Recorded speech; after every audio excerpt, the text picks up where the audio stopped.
Там са сменени веригите, има пълна документация, всичко каквото е правено по колата.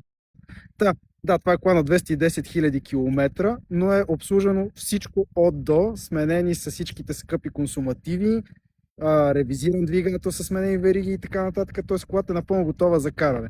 Буквално ресурса пред нея е по-голям, отколкото ако си вземете такава кола на 160 000 км, на която след 30 000 км предстои да вкарате 10 000 лева или 5 000 евро, нали, както вече е за тези обслужвания. Така че това е кола, която наистина е интересна и според мен много си заслужава вниманието. Супер. Добре, значи сменени вериги. Това е много важно. И директно диференциал, обслужването, колата е напълно обслужена, дойде при нас в бартер от нас редовен клиент, който взе по-нова кола и така, защото някой ще каже, за какво пък някой ще сменя всичко това преди да продава кола. Ами причините са много. Причина номер едно е просто си е харесал нещо по-ново и дава колата, неговата си е поддържал без да прави компромиси и без да влиза в рискове. Причина номер две, има такива луди търговци като нас ненормални, дето вкарват кола и понеже си държат на името, ако има нещо, което е за смяна, го сменят преди да го пуснат автомобила на пазар. Е така. Просто защото сме луди, искаме да дадем кола, която хората да се радват и да ни след 5 години, като искат пак да я сменят, просто да дойдат отново. Супер, това е страхотно. Чувате собственика на Galactic Cars. Какво казва за това прекрасно Порше? Добре, за някоя друга кола също искам да ми кажеш. Така харесва ми как говориш пред хората. Ето това е SQ5. SQ5, добре. Което го изкупихме пак от клиент, когато е на 50 000 км. Преди 4 години си е купил същата от Щатите, която си е направил, карал я тук в България 3 години и просто му изкупихме, защото си купи по-голям автомобил. И колата е страхотна, с много екстри, никакъв пробег буквално, това е смешен пробег според мен за кола на 3-4 години. Да. И е нещо, което е търсено, харесвано, екстрено, определено, което сме да твърдя, че доста си заслужава. И е на доста добра цена, спрямо това, което човека получава на среща. 38,30 е цената на SQ5 на 51 000 км. Както сме казали, всяка кола наша може да бъде проверена във всеки един сервис, който клиента посочи без никакви ограничения. Добре де, ама ако ни питат за бартер, какво трябва да имат от срещната страна?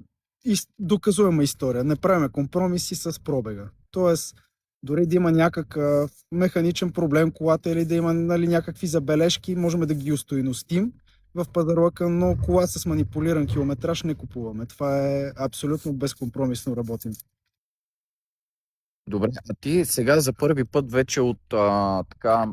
Колко години се занимаваш? 15 или 20? Не, по-що взето, откакто съм завършил училище, се занимавам с автомобили. Не за себе си, нали? Сега някой ще каже, той е роден с златната лъжица. Нищо подобно. Работил съм в автоморга като работник. Разглабям коли, продавам носачи, амортесьори, разглабям скоростни кутии и така нататък. И по-що взето цял живот занимавам с автомобили. Официално с продажба на автомобили от 2010 година. Работех първо в Мотофлоя, търговец на бусове, след това корпоративни клиенти, постепенно през съдружия и така нататък. В последните 6 години, за да не разтягам много лукуми, вече 7 работя изцяло за себе си. За себе си с Galactic Cars. Добре. Също един голям въпрос. Имаме ли лизинг? Това е много важно за хората. Имаме ли лизинг? Това е въпрос, който в много точен момент задаваш, защото имаме лизинги. Разбира се, работим с лизингови компании официални, което също е важно за клиентите, но мисля, че е въпрос на дълъг разговор да обясним защо. Да си направят договор през официален лизинг е по-сигурно за тях. Работим с много лизингови компании. Добре. И от днес много важно. Кажи ми само, когато имат официален доход, какво значи това? По-добра лихва. А ние май чух, че имаме една от най-добрите лихви. Каква е? Значи с една от лизинговите компании от днес имаме ексклузивна лихва през тях, т.е. която е валидна само за нашите автомобили. При доказан доход можете да вземете автомобил от нас без първоначална вноска и на много добър лихвен процент, който ексклюзивно е предоставен само за нас. Добре, а може ли да ми кажеш за белия Кайен, ако го вземат днес, без да дадат една стотинка, каква ще е месечната вноска?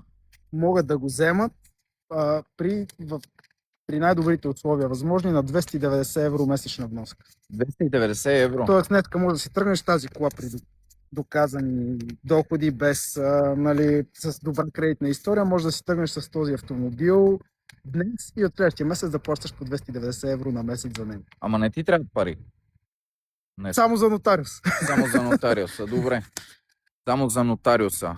Ясно. Турбо ли е Кайена? Турбо 500 коня, буквално като оборудване има всичко. Ето колегата Илян Балабанов е по-запознат от мен с електрите на автомобилите. Защото да те хванем в автокъща, тебе е много голяма рядкост, затова се възползвам от момента, тъй като знам, че ти движиш постоянно, а дясната ти ръка, това е господин Илян Балабанов, който отговаря за абсолютно всичките автомобили, знае абсолютно всичко за тях. И така че се Мисля, че радвам, може да покаже един автомобил, който не знам защо хората подценяват, може би не го познават, Добре, а да много го си покажем. заслужава. Защото много хора казват, абе, искам да карам американска кола, ама се поддържа в Европа и много малко хора си дадат сметка, че всъщност направиха автомобили, които са си абсолютно на техните си американски модели, но са насочени изцяло за европейския пазар. Тоест това е американска кола, която се поддържа в Европа и си има база части в Европа без складова база, така че т.е. складова база са пълна с части и поддръжката е безпроблемна. Добре, а всъщност тук седи един голям въпрос. Хубаво за Кадилак, ще го покажем след секунда. Ама тези коли имат ли налични части?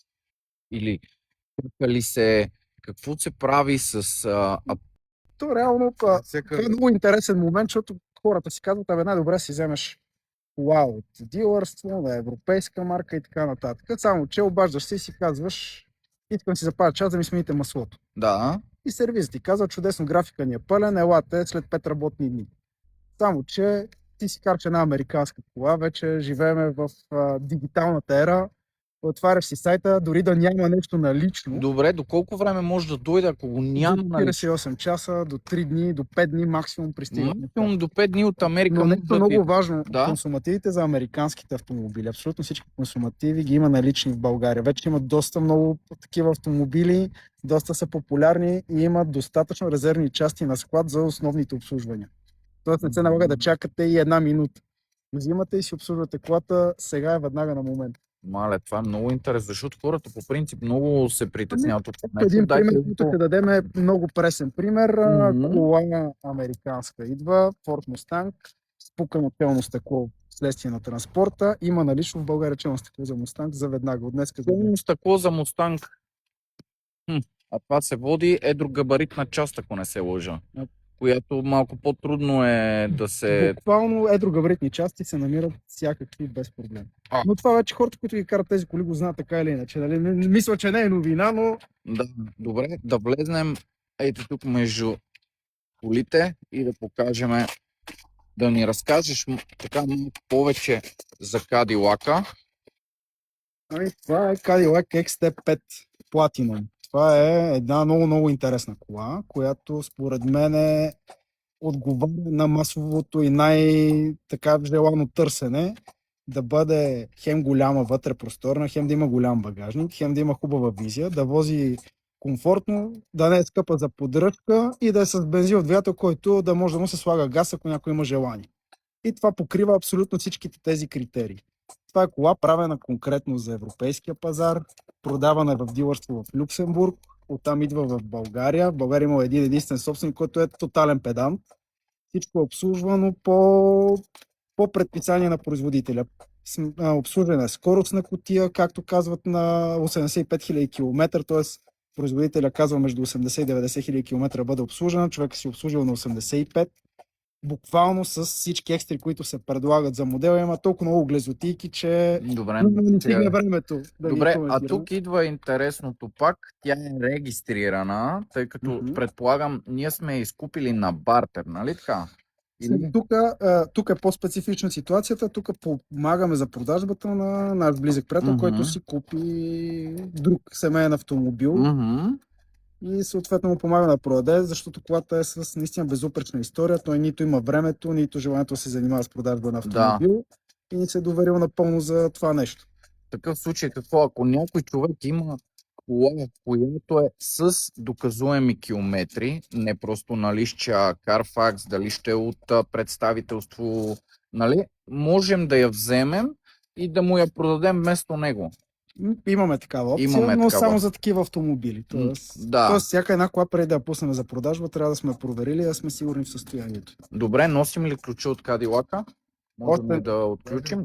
Да, още малко любопитна информация за Кадилака. Кадилака е с 2 комплекта гуми и джанти. Летни гуми с отделни оригинални джанти, зимни гуми, които са също с джанти. И двата чифта гуми са много висок клас. Отделно си има пълно автокаско. Тоест тази кола наистина буквално е, както казват колегите, мраза го израза, обаче Моля те не го казвай. Добре, дай да отворим. Предполагам, тя не е палена отново.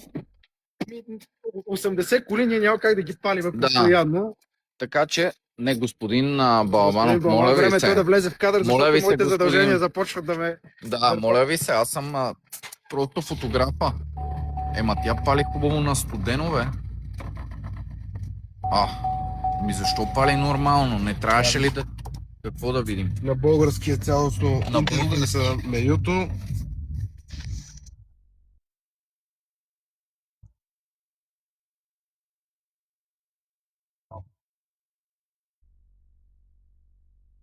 Нещо интересно. Тази кола може да караш на предно и на 4x4.